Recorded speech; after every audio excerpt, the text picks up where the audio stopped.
시편 60편 1절로 12절까지입니다. 함께 합독하십니다. 시작. 하나님이여, 주께서 우리를 버려 흩으셨고 분노하셨사오나 지금은 우리를 회복시키소서. 주께서 땅을 진동시키사 갈라지게 하셨사오니 그 틈을 기우소서. 땅이 요동함이니이다. 주께서 주의 백성에게 어려움을 보이시고 비척거리게 하는 포도주로 우리에게 마시우셨나이다. 주를 경외하는 자에게 길을 주시고 진리를 위하여 달게 하셨나이다. 주의 사랑하는 자를 건지시기 위하여 우리에게 응답하사 오른손으로 구원하소서. 하나님이 그 거룩하심으로 말씀하시되 내가 뛰놀리라. 내가 세겜을 나누며 숫꽃 골짜기를 청량하리라. 길르앗이 내 것이요 므낫세도 내 것이며 에브라임은 내 머리의 보호자요 유다는 나의 홀이며 모압은 내 목욕통이라. 에돔에는 내 신을 던지리라. 블레셋아, 나를 인하여 외치라 하셨도다. 누가 나를 이끌어 견고한 성에 들이며 누가 나를 에돔에 인도할꼬. 하나님이여, 주께서 우리를 버리지 아니하셨나이까? 하나님이여, 주께서 우리 군대와 함께 나아가지 아니하시나이다. 우리를 도와 대적을 치게 하소서. 사람의 구원은 헛됨이니이다. 우리가 하나님을 의지하고 용감히 행하리니 저는 우리의 대적을 밟으실 자임이로다. 아멘. 우리 공동체가 요즘에 이렇게 성경을 계속 읽고 있습니다. 하루에 5장이든 4장이든 6장이든 성경을 나누고 있죠. 우리가 성경을 읽을 때 우리 말씀과 기도라고 보통 말하죠. 그러니까 성경을 읽을 때 기도가 병행되면 우린 그 안에서 예수 그리스도를 발견할 수밖에 없어요. 그리고 예수 그리스도 닮으려는 생각이 계속 모락모락 피어납니다. 그리고 실제로 예수 그리스도를 닮아갈 수밖에 없습니다. 그것이 하나님의 성령의 힘이고 하나님의 일하심의 능력이니까 그래요. 근데 여러분, 성경을 우리가 더 깊이 이렇게 오랫동안 보면 닮고 싶은 사람들이 눈에 띄어요. 예수님은 우리가 닮아야 되지만 예수님 외에 저 같은 경우 개인적으로 구약에는 다윗이 그렇습니다. 그리고 신약에서는 바울이. 그런데 이 사람들의 하나님을 사랑하는 마음이 대단해요. 물론 인생이기 때문에 요동칩니다. 쓰러지기도 하고 죄악 가운데 허덕이기도 해요. 그런데 그 마음 중심이 변하지 않아요. 허덕이는 중에도 하나님을 의지하고 또 불만, 원망이 가득한 중에도 하나님을 의지하고 계속해서 우리 하나님을 의지합니다. 그 중심의 신앙이 변하지 않아요. 참 닮은 점인데, 이 구약의 다윗 같은 경우를 봅니다. 여러분, 우리가 다윗을 잘 알지만요, 다윗은 성직자가 아닙니다. 그러니까 사독이나 아히멜렉 같은 제사장이 아니에요. 또 선지자도 아닙니다. 엘리야나 예레미야나 이사야 같은 선지자도 아니에요. 그런가 하면 에스라 같은 성경 교사도 아닙니다. 그럼 다윗은 누구죠? 우리가 잘 아는 대로 다윗은 왕이다 이 말이에요. 근데 다윗 아버지가 왕이었고 왕자로서 그 어떤 절차를 따라서 이 왕위에 오른 자가 아니에요.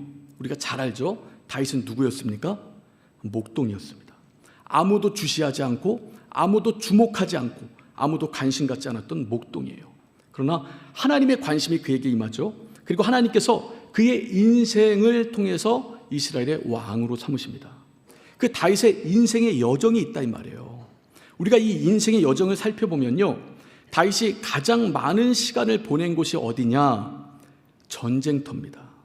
계속 쫓기기도 하고 또 쫓기도 하고 전쟁터에서 뼈가 굵은 사람이 다윗이에요. 여러분, 우리가 전쟁을 저는 겪어보지 못했습니다. 근데 전쟁터가 얼마나 참혹하고 비참한지 어르신들은 아실 것 같아요. 매일 수십 명에서 수백 명이 죽어나갑니다. 여러분, 다윗이라고 죽을 고비를 넘기지 않았으리란 법이 없잖아요. 수많은 죽을 고비를 넘겼을 겁니다. 전쟁 자체가 생과 사의 기로에 있는 거예요. 언제 죽어도 이상하지 않은 곳이 전쟁터입니다. 그래서 여러분, 시편에 보면 다윗이 자주 인용하는 단어들이 있어요. 산성, 요새, 그리고 피할 바위, 나의 피난처, 방패, 이런 단어들을 계속 언급하거든요. 이게 뭐냐면 전쟁 용어들이에요. 그러니까 반석, 그리고 피난처가 있었기 때문에 내가 보호받을 수 있었던 거고, 방패가 있었기 때문에 적의 불화살에서 나를 지켜낼 수 있었던 겁니다. 이 모든 것 너무나 중요하죠. 그래서 다윗은 하나님을 일컬어 우리 하나님은 누구시냐? 하나님은 나의 피난처시다. 하나님이 누구시냐? 하나님은 나의 요새시다. 나의 방패시다. 나의 피할 바위시다라고 똑똑하게 믿음으로 증거한다 이 말이에요. 그러니까 여러분, 이 고백이 어떤 고백이냐? 한순간도 하나님의 도움을 받지 않았던 적이 없다는 거예요. 여러분, 우리가 긴장 풀고 방패 놔두면 그 사이에 불화살 날라와서 죽는다 이 말이에요. 그러니까 한순간도 내가 피할 곳, 내가 피할 무기 나에게서 거두어낼 수가 없는데 하나님이 누구시냐? 바로 그와 같이 나를 지키시는 분이다라고 계속된 믿음의 증거를 갖고 있는 겁니다. 그러니까 항상 충만함을 유지했던 거예요. 물론 연약하지만 우리 많은 성도님들이 이렇게 이야기합니다. 가장 충만해야 되는 사람들이 누구일까요? 보통 목사, 선교사, 이렇게 전문 사역자들, 이 사람들 충만해야 됩니다라고 말합니다. 맞는 말인가요, 여러분? 맞는 말입니다. 100% 맞는 말이에요. 이 전문 사역자들이 하는 일이 뭔가? 세상에 꽂혀 있는 그 사람들의 시각을 옮겨 하나님을 바라볼 수 있도록 해주는 그 사역을 하는 사람들이 전문적으로 사역하는 목사, 선교사, 그 일입니다. 여러분, 그 일은요, 사람의 수단과 방법으로 안 돼요. 아무리 말을 잘하고 지식이 있어도 그 일이 안 되는 겁니다. 성령이 역사하셔야 비로소 그 생각이 변화돼요. 마음이 변화됩니다. 그래서 사역자들은 성령 충만해야 돼요. 그래서 성령 충만 유지하기 위해서 기도해야 됩니다. 당연히 옳아요. 그러면 여러분, 일반 성도님들은 충만하지 않아도 됩니까? 어떻게 생각하세요? 우리는 이 세상을 살아갈 때 이 세상을 일컬어서 뭐라 그래요? 총성 없는 전쟁터다라고 말합니다. 사업하시는 분들이 있죠. 거래처를 얻기도 하고 잃기도 하고, 그때 속된 말로 똥줄이 탄다고 그러잖아요. 정말 스트레스로 잠 못 이루고, 직장생활 마찬가지고, 사회생활, 대인관계 마찬가지고, 여러 가지 어려움이 계속 닥쳐온다 이 말이에요. 우린 갈등의 시기, 또 그 어려움들을 계속 겪습니다. 이게 여러분 보여지는 세상의 현실이에요. 정말 전쟁 같다 이 말이에요. 근데 이 보여지는 세상을 한꺼풀 걷어내면 보이지 않는 세상이 등장합니다. 여러분, 그것이 우리가 싸워야 될 진짜 전쟁이에요. 성경은 이걸 간파해내죠. 그리고 바울의 입을 통해서 우리 가운데 증거하는 겁니다. 에베소서 6장에 우리의 씨름이라고 표현되어 있는데 정확한 표현은 싸움이라고 하는 게 맞아요. 우리의 싸움은 혈과 육에 대한 것이 아니요, 정사와 권세와 어둠의 세상 주관자들과 하늘에 있는 악의 영들과 대함이라. 이게 우리의 싸움입니다, 여러분. 그러니까 우린 영육 간의 세상에서 전쟁을 하는 거예요. 제가 서두에 말씀드렸죠. 다윗은 성직자도 아니에요. 또 성경 교사도 아닙니다. 다윗은 선지자도 아니에요. 다만 자기 인생을 살아가되 전쟁터를 계속, 인생의 판이 전쟁터였던 사람인 겁니다. 이거 마찬가지예요. 우리가 살아가는 세상이 전쟁터예요. 영육 간의 전쟁터다 이 말이에요. 근데 하나님을 의지하지 않고 하나님의 도움을 구하지 않고 우리가 살아갈 수 있는가? 여러분, 하나님의 도움을 구하지 않으면요, 자연적으로 세상의 도움을 구합니다. 그리고 보여지는 사람의 도움을 구하는데요, 여러분, 하나님의 도움과 세상의 도움의 이 결과가 달라요. 그러니까 주어지는 열매가 다르다 이 말이에요. 우리가 여러분 기도를 왜 할까요? 여러 가지 복잡 다단한 문제들이 우리 앞에 있기 때문에 우리는 기도합니다. 그렇죠? 직장의 문제, 정말 살기 힘들잖아요. 또 사업의 문제, 자녀의 문제, 건강의 문제, 이 모든 것들이 다 우리의 기도 제목이에요. 이게 인본주의인가요? 아니죠. 우리 주 예수께서는 무엇이든지 내게 구하라 했어요. 그러니까 하나님의 선한 목적대로 말씀에 입각한 기도 제목들, 우리 하나님의 것을 구할 때 하나님의 뜻대로 응답이 되어집니다. 여러분, 우리가 이 문제들을 놓고 기도하는데 기도하는 근본적인 이유가 있다는 걸 알아야 돼요. 그 이유가 뭐냐? 여러분, 우리 믿음을 세우기 위해서 그렇습니다. 여러분, 우리는요 계속 요동쳐요. 계속 변화무쌍합니다. 앞으로 넘어졌다, 뒤로 넘어졌다, 옆으로 넘어졌다, 계속 넘어져요. 이게 우리의 연약함입니다. 이게 실상이에요. 그런데 하나님은 변하지 않아요. 그러니까 우리 아까 찬양 인도하는 분이 말씀하셨잖아요. 시험 들어 막 힘든데 하나님은 여전히 나를 사랑하신다. 이게 정답입니다, 여러분. 하나님은 변하지 않아요. 계속해서 나를 사랑하시는데 내가 변화무쌍한 겁니다. 내가 왔다리 갔다리 하는 거예요. 어느 때는 하나님께 가까이 온 것 같은데 어느 때는 멀어진 것 같고, 어느 때는 하나님을 의지하다가 어느 때는 하나님이 없는 것 같은 거예요. 우리 여러분 식당이나 이런 마트, 이렇게 신생마트 이런 데 보면 풍선 인형 보죠, 여러분? 어떻습니까? 가만히 있어요? 막 이러고 그냥 팔 엄청 흔들어 대잖아요. 계속 요동하잖아요. 여러분, 이것이 우리 연약함이고, 이것이 여러분, 그러니까 하나님과의 관계를 우리 스스로가, 우리 욕심이 잉태하여 죄를 낳고 죄가 장성하여 사망이 된다고 그러죠. 우리 스스로가 하나님께서 계속 떠난다 이 말이에요. 회개하고 돌아오기도 하지만, 그래서 여러분, 우리가 계속 요동하는데, 이 요동하는 하나님 주신 믿음, 이 믿음을 부여잡고 하나님과의 관계를 온전히 튼실히, 그러니까 원망 중에도 불평 중에도 다윗이 하나님을 믿었던 것처럼 그 믿음을 간직하기 위해서는 우리가 기도해야 된다 이 말이에요. 그래서 말씀과 기도로 무장해야 되는 겁니다. 그러니까 말씀과 기도로 무장하지 않으면 이 믿음을 잃어버리는 거예요. 이 믿음을 잃어버리면 우리 하나님을 최고의 도움으로 보는 게 아니고, 보여지는 세상, 또 사람, 보여지지 않은 악한 영들에게 우리가 지배를 받아 계속 막 이렇게 춤추는 인형처럼 요동하게 되는 겁니다. 그래서 여러분, 우리가 말씀과 기도로 가장 먼저 회복해야 될 것이 무엇이냐? 바로 믿음입니다. 믿음을 회복해야 돼요. 성령 충만하려는 이유도 이 믿음이 회복되기 위해서입니다. 우리 하나님의 성령으로 믿음이 회복되는 우리 모두가 다 되시길 예수 이름으로 축원합니다. 자, 우리가 오늘 시편을 읽었는데요. 이 시편을 보면요, 이 시편에 제목이 있는 시편이 있어요. 시제가 있는 시편이 있고, 또 무제, 시편이 없는 시편이 있습니다.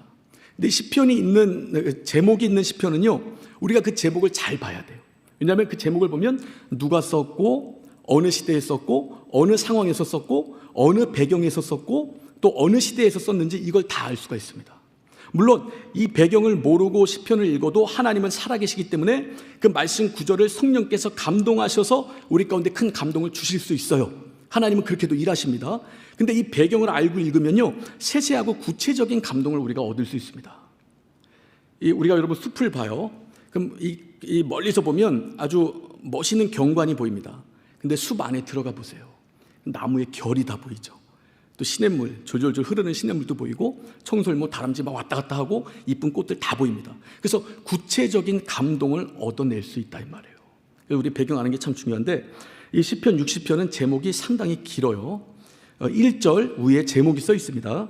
보면 다윗이 교훈하기 위하여 지은 믹담, 영장으로 수산 에두세 맞춘 노래, 다윗이 아람 나하라임과 아람 소바와 싸우는 중에 요압이 돌아와 에돔을 영국에서 쳐서 1만 2천인을 죽인 때, 이때 썼다는 거예요. 그러니까 자, 우리가 이 제목을 보면 누가 쓴 겁니까? 다윗이 쓴 겁니다. 목적이 뭡니까? 후대에게 교훈하기 위하여 쓴 거예요. 그리고 믹담 영장으로 수산 에두세 맞춘 노래, 한국말인데 이해가 안 돼요. 그렇죠? 저 처음에 보고 이게 뭔 말이야 찾아봤습니다. 무식하니까 좀 지식이 짧아요. 그래서 찾아보고 봤는데 보면 볼수록 더 어려워. 넘어갈까 했는데 안 되겠어. 제가 아는 선에서만 말씀을 드릴게요. 여러분, 믹담이란 말 뜻은요, 돌의 색이다, 날카로운 곳으로 돌의 색이다라는 뜻이 있습니다. 시편은 총 150편으로 돼 있어요. 그중에 73편을 다윗이 썼습니다. 그리고 그 시편 중에 6편이 믹담 형식에 해당돼요. 시편 16편, 56, 57, 58, 59, 60편이 이에 해당합니다. 근데 이 믹담 시편은요, 형식이 있어요.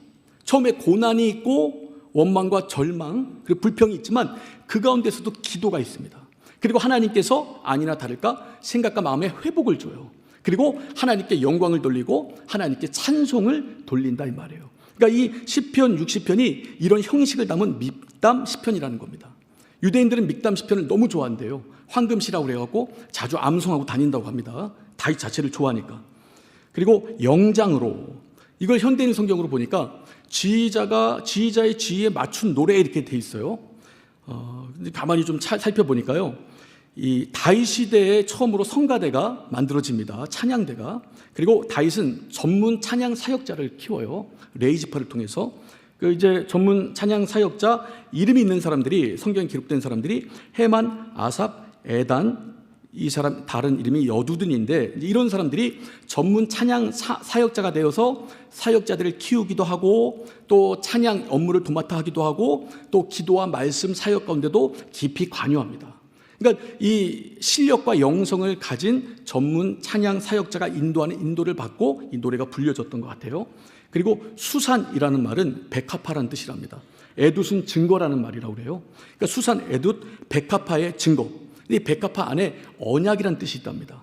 그러니까 하나님의 언약, 하나님의 언약에 맞춘 노래라는 뜻인데, 여러분 설명을 듣고 나니까 더 헷갈리죠. 여러분들이 궁금하면 한번 알아보시기 바랍니다. 그리고 나서 이제 상황이 나와요. 이 시편이 언제 쓰여졌는가? 다윗이 아람 나하라임과 아람 소바와 싸우는 중에 요압이 돌아와 에돔을 영곡에서 쳐서 1만 2천인을 죽인 때, 이것이 이 시편을 쓴 배경입니다. 이 시편의 배경이 사무엘하 8장에 등장해요. 그리고 역대상 18장에 등장합니다. 우리가 사무엘하 8장을 보면요, 다윗이 이스라엘을 통치합니다. 그리고 다윗이 통치하는 이스라엘 주변에 동서남북으로 적군들이 있어요. 적국이 있습니다. 그러니까 좌편에는 서쪽에는 블레셋, 아말렉이 있고, 또 남편은 에돔이 있고, 이 동쪽에는 모압, 암몬이 있고, 북쪽에는 아람이 있습니다. 근데 여러분, 우리가 사무엘하 8장 이 6절 14절을 보면 이 두 구절이 동시에 나오는데, 동시에 이어지는데, 이 다윗이 어디를 가든지 여호와께서 다윗으로 하여금 이기게 하시니라, 이런 말씀이 있어요.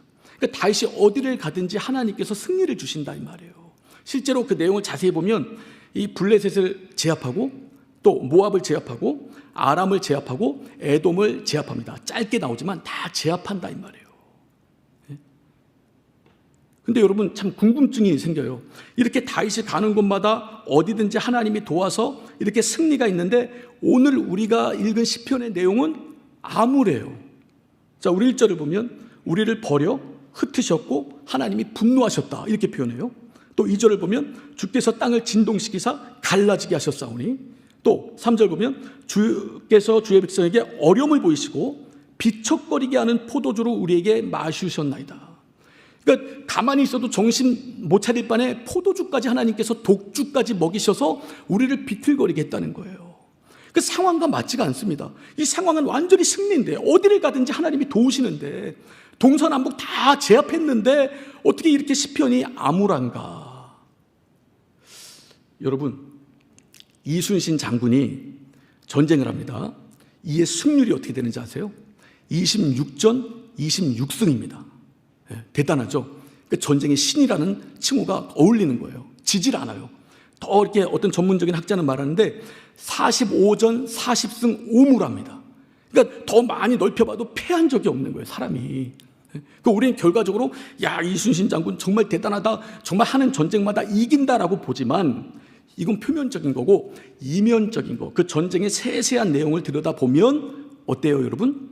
모함을 받고 고문도 당하고 백의종군을 한 일도 있고, 그리고 또 12척 가지고 막 왜군을 무찌르면서 아군의 큰 피해를 받은 적도 있고, 실제로 노량해전에선 자기가 죽잖아요. 전사한다 이 말이에요. 근데 우리가 큰 결과로 봤을 땐 야, 진 적이 없어, 이렇게 본다 이 말이에요. 마찬가지로 이 다윗이 전쟁할 때 하나님이 도우셨지만, 여러분 다윗에게도 피해가 온 겁니다. 우크라이나 러시아 전쟁하고 우크라이나가 선전하지만 이 민간인 죽어나가잖아요. 이거 암울함이 있는 거죠. 그것처럼 다윗이 결과적으로는 이겼지만 그 세부적인 내용을 보면 이렇게 어려움을 당한 그 사건이 있는 겁니다.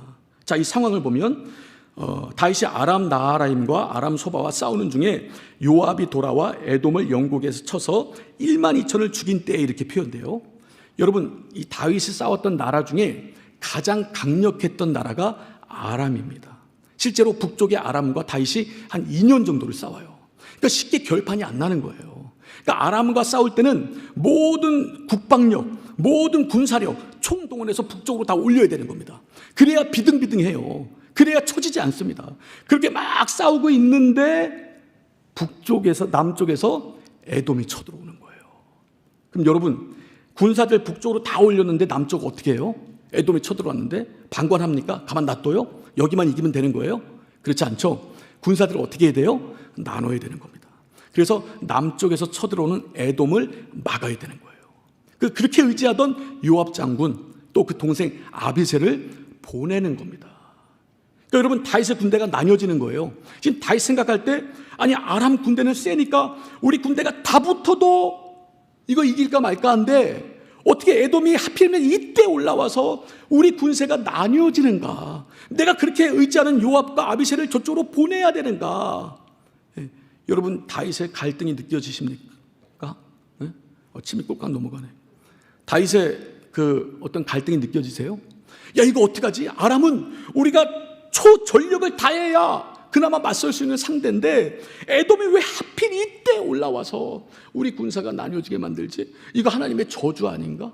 이거 하나님이 우리 버린 거 아닌가? 우리 흩으신 거 아닌가? 우리에게 분노하시는 거 아닌가? 우리가 하나님 앞에 죄를 져서 하나님이 우리를 징계하시는 거다, 이렇게 판단하는 겁니다. 근데 결국은 요압이 이겨요.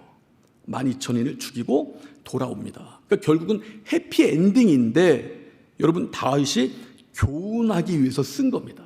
그래서 후세에 이런 일도 있었다라고 교훈하기 위해서 이 시편을 쓴 거예요. 자, 우리 1절을 보면, 하나님이여 주께서 우리를 버려 흩으셨고 분노하셨으나 지금은 우리를 회복시키소서. 2절도 보면 주께서 땅을 진동시키사 갈라지게 하셨사오니 그 틈을 기우소서. 땅이 요동함이니이다. 그러니까 믹담의 형식이 있는 겁니다. 보세요.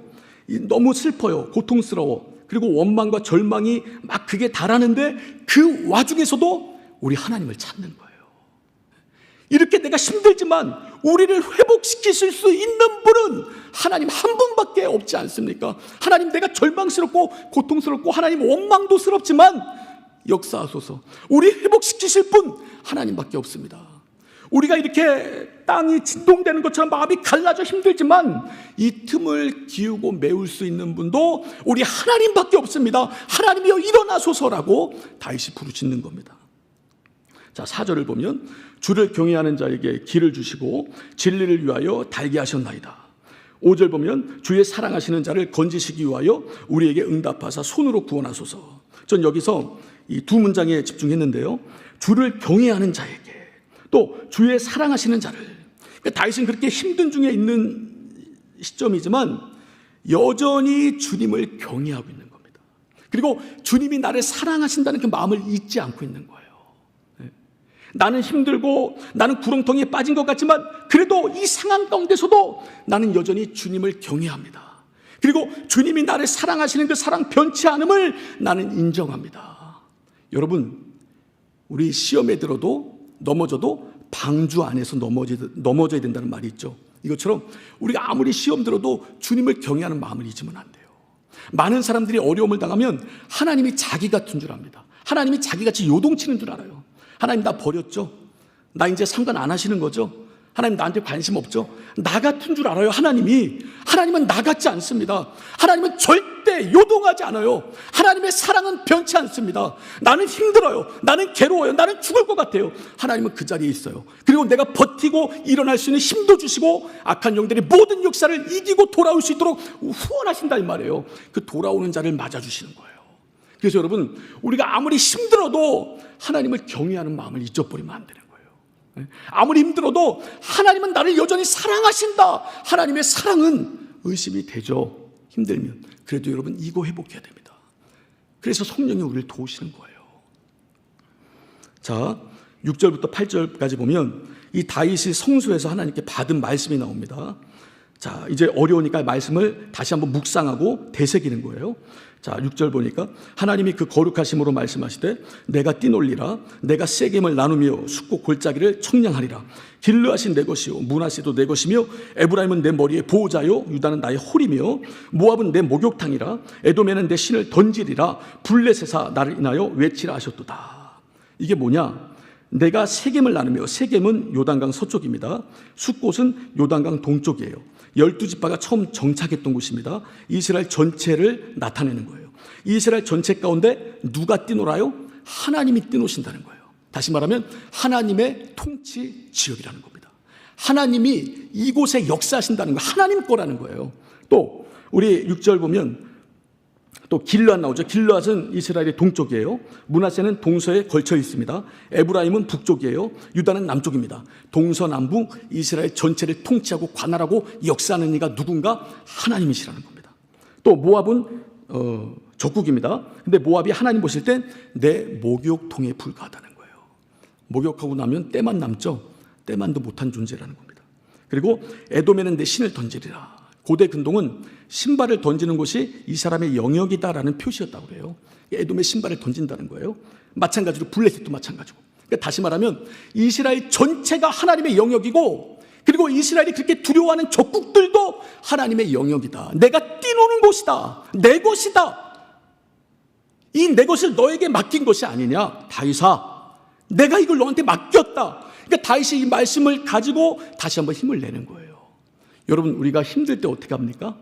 힘들 때 말씀을 묵상하잖아요. 그렇죠? 그 말씀으로 새 힘을 얻기도 하잖아요. 그러니까 다시 일어날 힘을 얻는 거죠. 다윗도 여러분 그와 같은 겁니다. 말씀으로 힘을 얻으려고 하는데 반전이 일어나.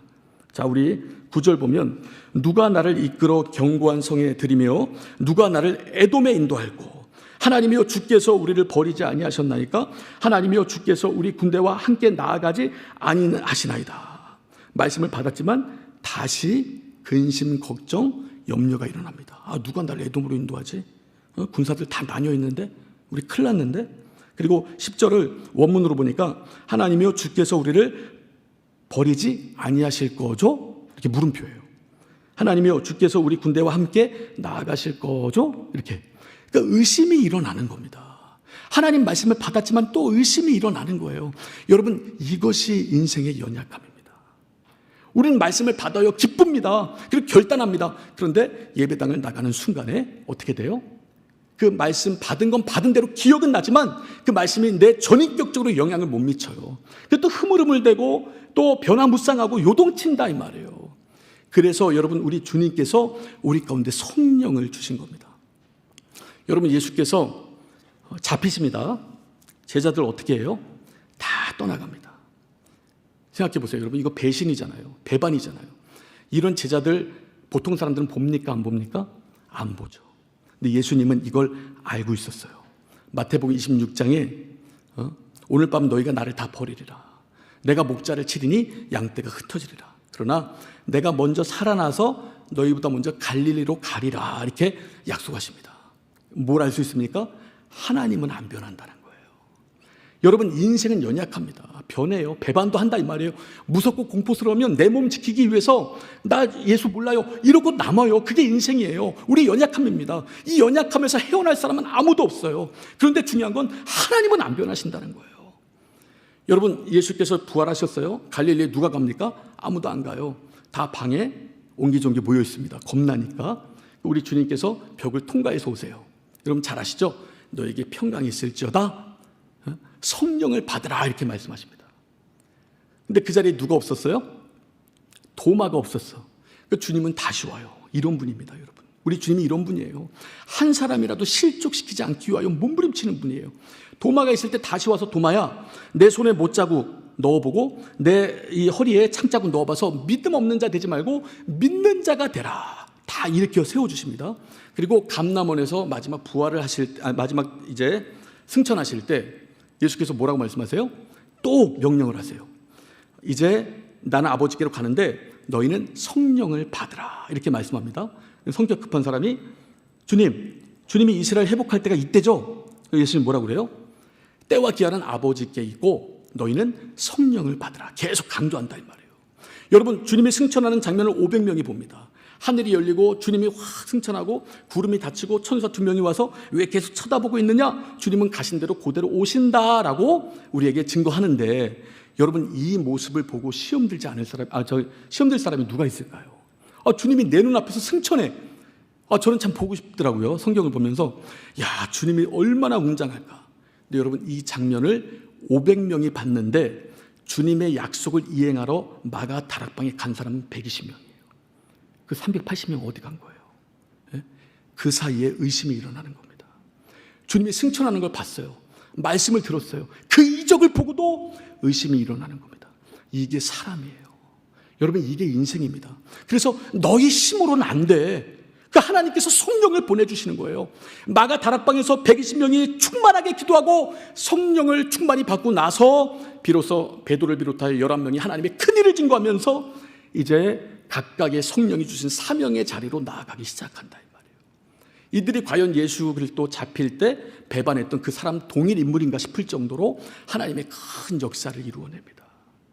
그래서 여러분, 우리 연약함을 하나님은 아세요. 우리가 쓰러질 것도 아시고 넘어질 것도 아십니다. 그러나 하나님의 성령을 보내서 그 자리에서 일어나게 하신다 이 말이에요. 그러니까 문제는 하나님이 나를 어느 때라 나를 사랑하신다. 그리고 하나님은 나로부터 정말 경외받기 합당한 분이다. 이 사실을 잊어버리기 때문에 문제가 되는 겁니다. 우리 그 수요예배 때 어르신 한 분이 기도를 하는데, 우리는 수요예배를 이렇게 카톡방에 올리거든요. 다들 예배당 그렇죠. 음성 파일을 카톡 파일에 올리는데, 이분이 기도를 하는데 연세가 89이에요. 근데 기도를 어떻게 하냐면, 하나님 아버지 나왔어요. 나 힘들어요. 넋두리예요, 이렇게 기도가. 근데 제가 이제 설교하려고 그 기도를 옆에서 듣잖아요. 얼마나 감동이 되는지. 근데요, 이 기도가 이제 카톡을 타고 이제 각각 일터에서 일하는 분들에게 가는데, 이 이 예배를 들은 한 청년이 통곡을 했대요. 설교에 감동받은 게 아니고 이 기도에. 여러분, 이게 우리 진실인 겁니다. 우린 연약해요. 나약해요. 우리가 의지를 아무리 다 잡아도 넘어집니다. 그래서 우리 도우실 분이 필요한 거예요. 그분이 바로 하나님의 성령이십니다. 그 외식하지 않고 진실되게 하나님 앞에 나가면 그때마다 하나님께서 도와요. 우리 육체의 건강도, 우리 사업도, 우리 직장도, 우리 자녀의 문제도 하나님은 손대십니다. 자, 그리고 11절 보면, 우리를 도와 대적을 치게 하소서, 사람의 구원은 헛됨이니이다. 여러분, 이게 참 의미심장한 구절인데요, 다윗이 회개했다는 증거입니다. 여러분, 다윗은 지금 하나님 우리 버린 거 맞죠? 우리 흩으셨죠? 우리에게 분노하시잖아요. 지금 이게 내가 죄 때문에 하나님 징계하시는 거죠? 이게 맞는 거예요. 그럼 다윗의 죄가 뭔가? 다윗은요, 하나님을 사랑하고 의지한다고 했지만 사람을 더 의지했던 겁니다. 하나님보다.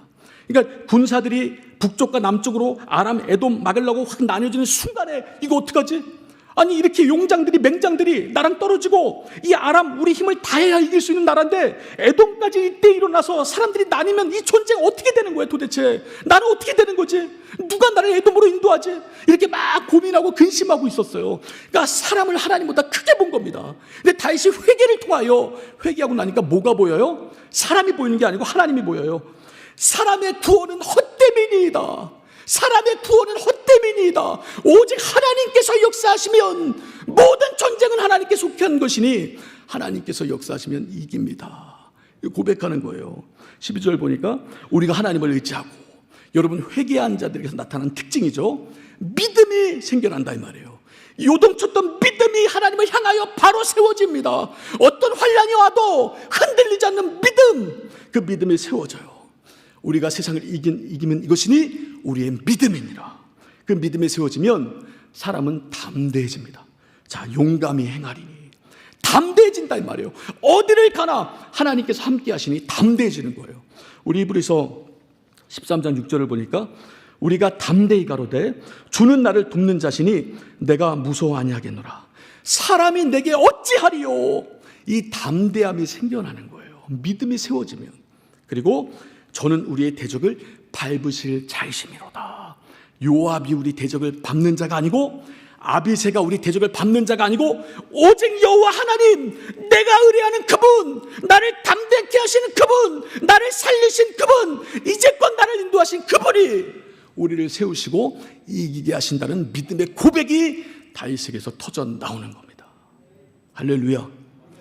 주여, 우리를 회복시키소서. 무엇을?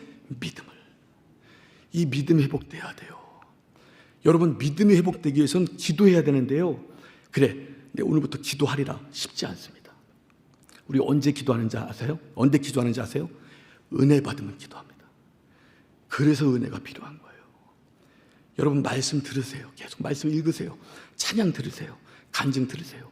은혜가 회복돼야 돼요. 그래야 기도할 힘이 생깁니다. 그리고 믿음 회복되어 하나님이 크게 보입니다. 담대해져요. 하나님만이 우리 대적을 밟으실 자이다라는 고백이 심령 가운데서 용솟음 친다 이 말이에요. 할렐루야. 그런 우리 공동체 다 되기를 원합니다. 주여 우리 믿음을 회복시키소서.